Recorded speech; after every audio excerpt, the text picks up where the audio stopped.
Bismillahirrahmanirrahim. Assalamualaikum warahmatullahi wabarakatuh.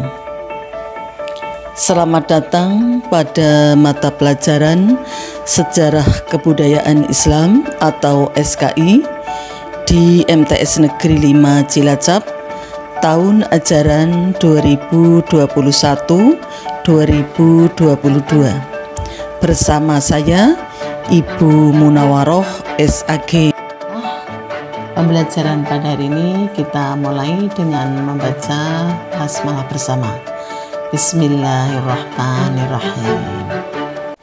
Bertemu lagi dengan mapel SKI KD 3.3.1 mengidentifikasi tokoh ilmuwan muslim dalam bidang ilmu kedokteran. Kita masuk bab 2. Peta konsep kejayaan intelektual ilmuwan dan ulama Islam Daulah Abbasiyah. Yang pertama, ilmuwan Islam terdiri dari ilmu kedokteran, ilmu filsafat, ilmu kimia, dan ilmu astronomi. Sedangkan ulamanya meliputi ulama hadis, ulama fikih, dan ulama tafsir. Masuk pada materi A. Ilmuwan bidang kedokteran. Minat orang Arab terhadap ilmu kedokteran diilhami oleh hadis Nabi Muhammad SAW yang membagi pengetahuan ke dalam dua kelompok, teologi dan kedokteran. Para penulis utama bidang kedokteran itu adalah orang Persia yang menulis dalam bahasa Arab, Ali At-Tabari, Ar-Razi, dan Ibnu Sina. Gambar dua orang di antara mereka, Ar-Razi dan Ibnu Sina, menghiasi ruang besar Fakultas Kedokteran di Universitas Prancis.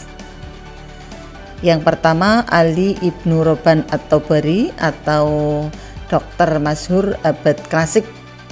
Ali bin Sahal Roban At-Tabar lahir tahun 838 Masehi. Pada awalnya seorang yang beragama Kristen dari Tabaristan, ia masuk Islam dan menjadi dokter pribadi Khalifah Al-Mutawakkil. Ayahnya adalah seorang dokter dan penulis kaligrafi yang hebat, dan dari ayahnya Ali At-Tabari pertama kali belajar ilmu kedokteran. Ali At-Tabari wafat tahun 870 Masehi. Ali At-Tabari tidak hanya ahli dalam bidang ilmu kedokteran, ia juga ahli astronomi, filsafat, matematika, dan sastra. Ali At-Tabari mahir berbahasa Arab dan Yunani. Beliau juga terkenal sebagai tokoh ilmuwan pertama yang menulis ensiklopedia kesehatan atau Firdaus Al-Hikmah. Salah seorang muridnya yang terkenal adalah Zakaria Ar-Razi. Karya-karya At-Tabari diantaranya yang pertama adalah Firdaus Al-Hikmah, yaitu atau merupakan ensiklopedia kesehatan yang memuat di dalamnya tentang obat-obatan dan cabang ilmu kesehatan. Buku ini ditulis pada tahun 850 Masehi dan terdiri dari 7 jilid. Selanjutnya, karya dari At-Tabari yaitu Din Ad-Daulah, yaitu sebuah kitab membahas tentang agama dan negara.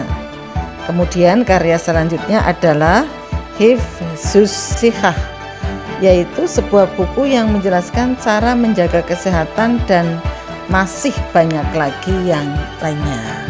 Selanjutnya, ilmuwan muslim dalam bidang kedokteran yaitu Ibnu Sina. Di barat dikenal dengan nama Avicenna. Nama lengkapnya Abu Ali Al-Husain bin Abdullah bin Ali bin Sina. Orang Arab memberinya gelar Syekh Quraisy atau pemimpin orang terpelajar.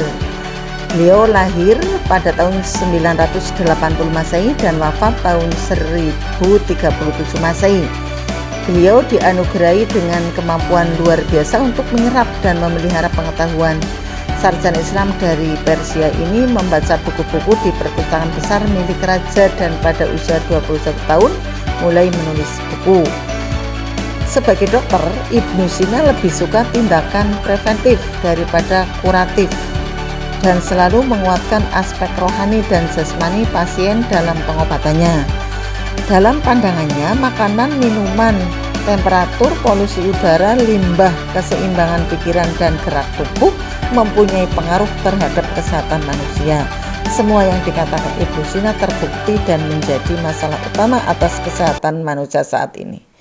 Karya-karya Ibnu Sina dalam bidang ilmu kedokteran antara lain, yang pertama adalah Al-Qanun fit Tibb, yang artinya dasar-dasar ilmu kedokteran.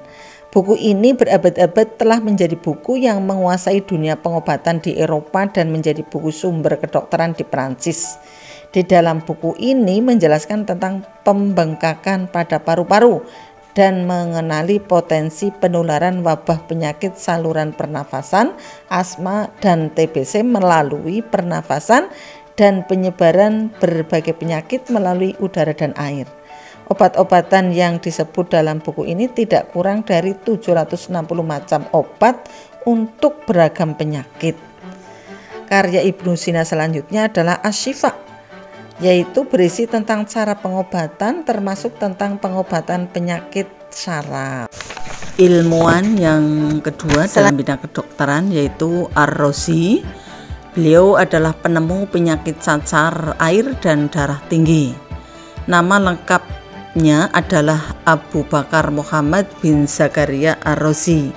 Beliau dilahirkan di kota Rai, Tehran, ibu kota Iran. Di Baghdad dikenal sebagai kepala dokter di rumah sakit besar yang ia dirikan sendiri. Ar-Razi juga merupakan penulis paling produktif. Semasa hidupnya ia menulis tidak kurang dari 200 karya ilmiah. Di antaranya yang pertama dan yang paling terkenal adalah Al-Hawi, yaitu buku yang komprehensif. Buku ini dianggap sebagai karya utama Ar-Razi dalam bidang kedokteran, yang pertama kali diterjemahkan ke dalam bahasa Latin oleh seorang dokter Yunani Sisilia, Faraj bin Salim pada tahun 1279 Masehi. Karya Ar-Razi yang kedua adalah Al-Judari wal Hasbah. Buku ini membahas tentang penyakit cacar air, campak, dan bisul serta dipandang sebagai mahkota dalam literatur ilmu kedokteran. Buku ini pertama kali diterjemahkan ke dalam bahasa Latin di Venesia pada tahun 1565 Masehi. Karya-karya besar Ar-Razi menjadi rujukan utama bagi pengembangan ilmu kedokteran di masa-masa mendatang. Buku-buku karya Ar-Razi banyak dijumpai di perpustakaan universitas di Eropa dan digunakan sebagai buku rujukan untuk dunia kedokteran di Barat. Masih banyak lagi karya-karya besar Ar-Razi yang sangat berarti bagi perkembangan ilmu kedokteran. Di antaranya adalah Smallpox atau penyakit cacar.